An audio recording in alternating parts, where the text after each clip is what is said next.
Good day, Ma'am Rita. We are here to present our midterm group video activity. I am Divine Grace Malta, and the other members was Helen Grace Sabilio and Teresa Baquero. This report discusses the basic concepts of microeconomics and explain how individuals and small businesses make decisions using limited resources. This includes utility, different types of costs, production, profits, and factors of production.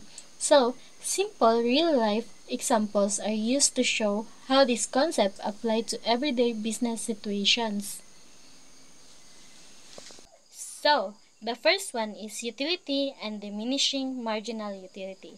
Utility refers to the satisfaction a consumer gets from using a product.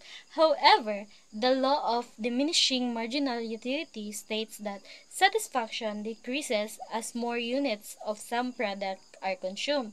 So, our example is the first cup of milk tea tastes very satisfying, but the fourth cup the customer does not enjoy it as much. This shows how additional consumption gives less satisfaction.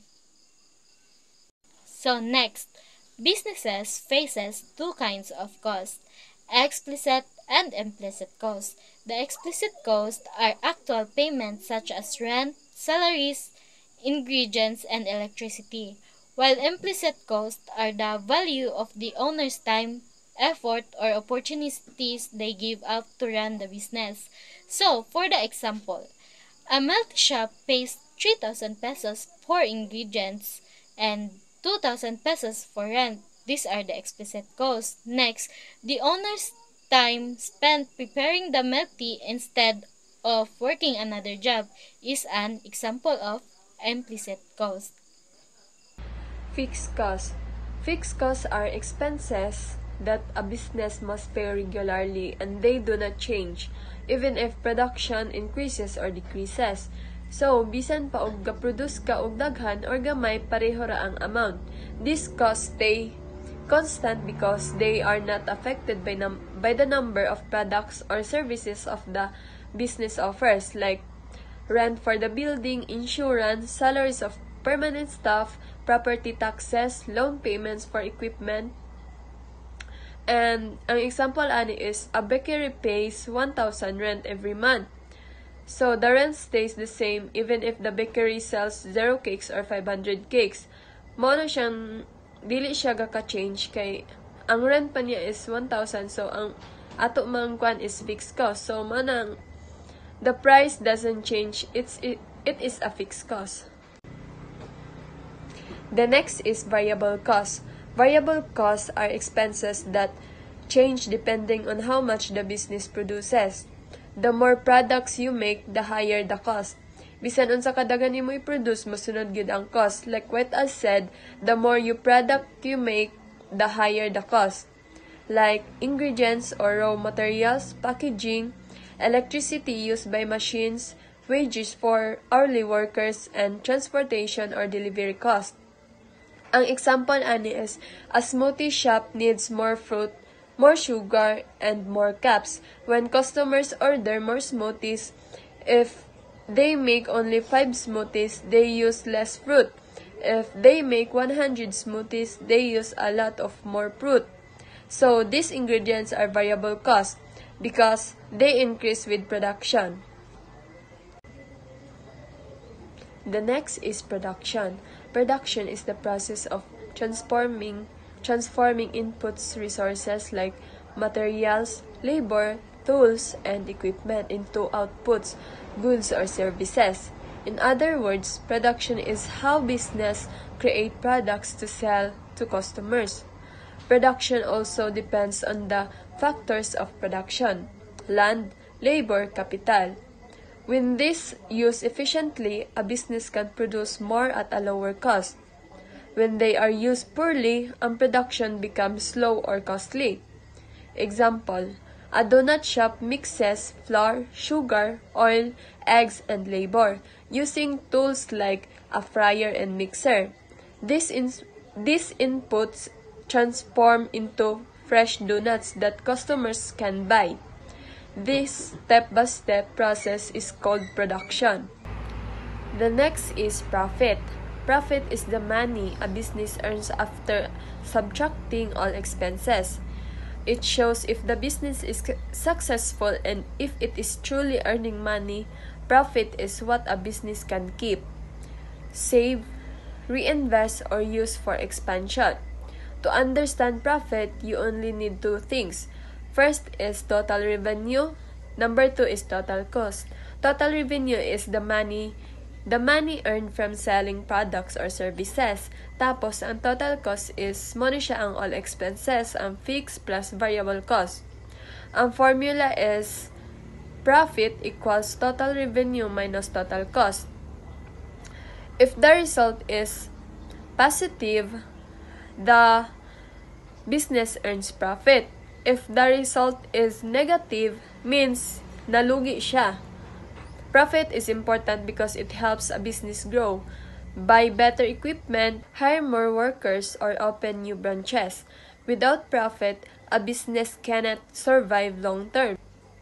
Ang example ani is a bakery sells cakes for 20 pesos each.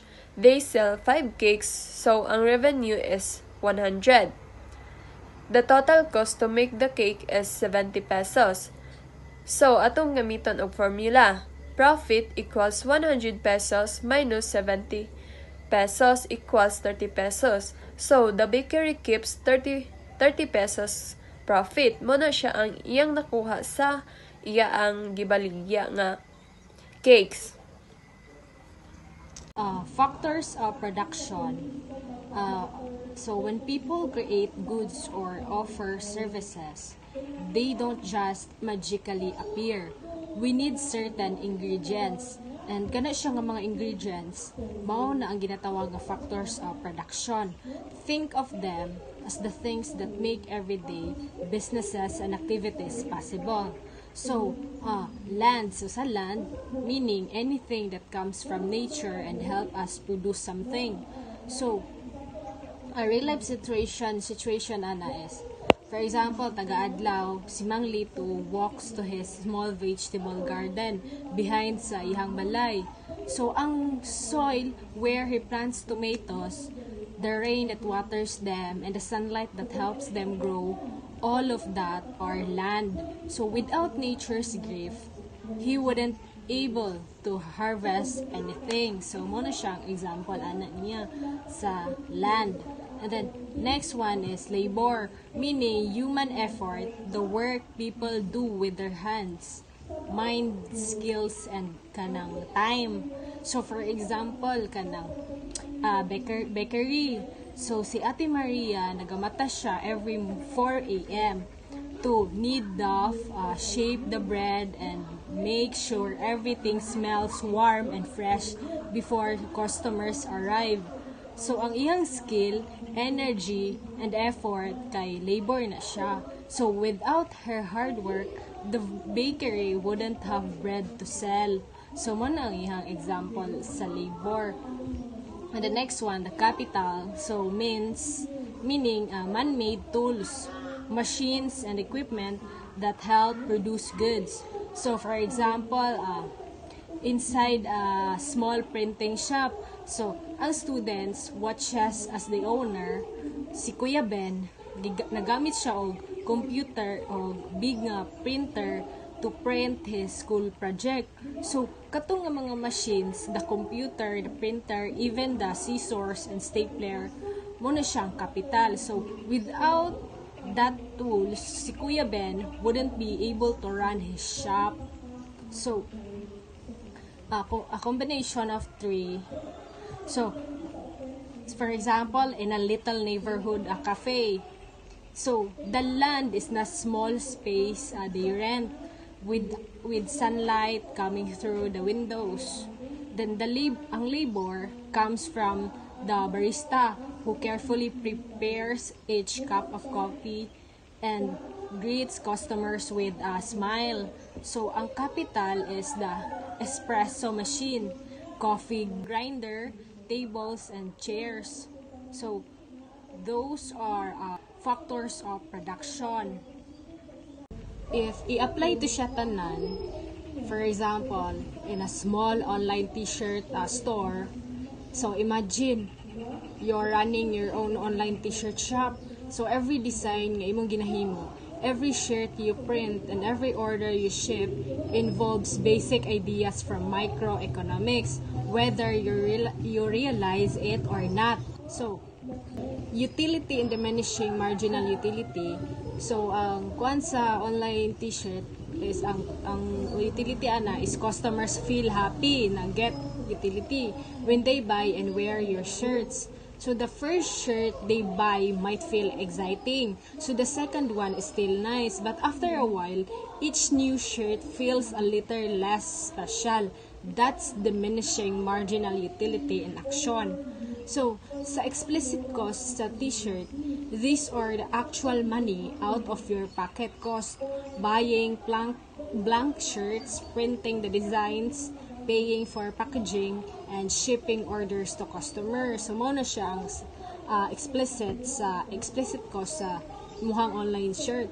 And then, ang implicit cost sa imuhang t-shirt is these are the unseen costs. For example, the time you spend designing shirts or managing your store could have been used in another job where you would earn money.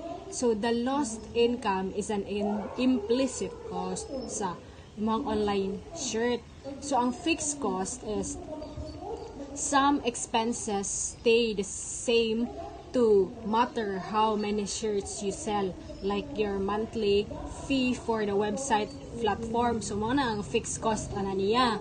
And then, next, ang ihang variable cost. So, this change depending on how many shirts you're selling. More orders mean more blank shirts to buy and more printing to pay for.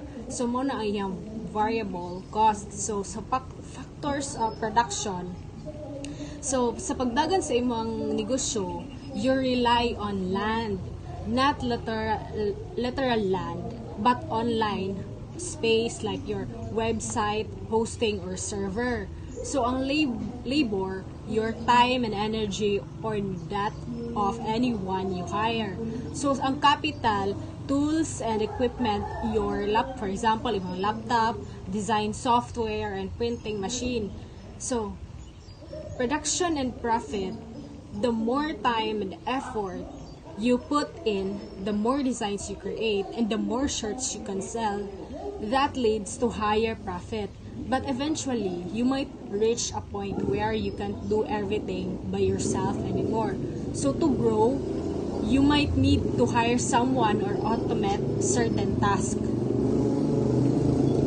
For conclusion, microeconomics helps us understand how people, businesses, make choices when resources are kanang limited.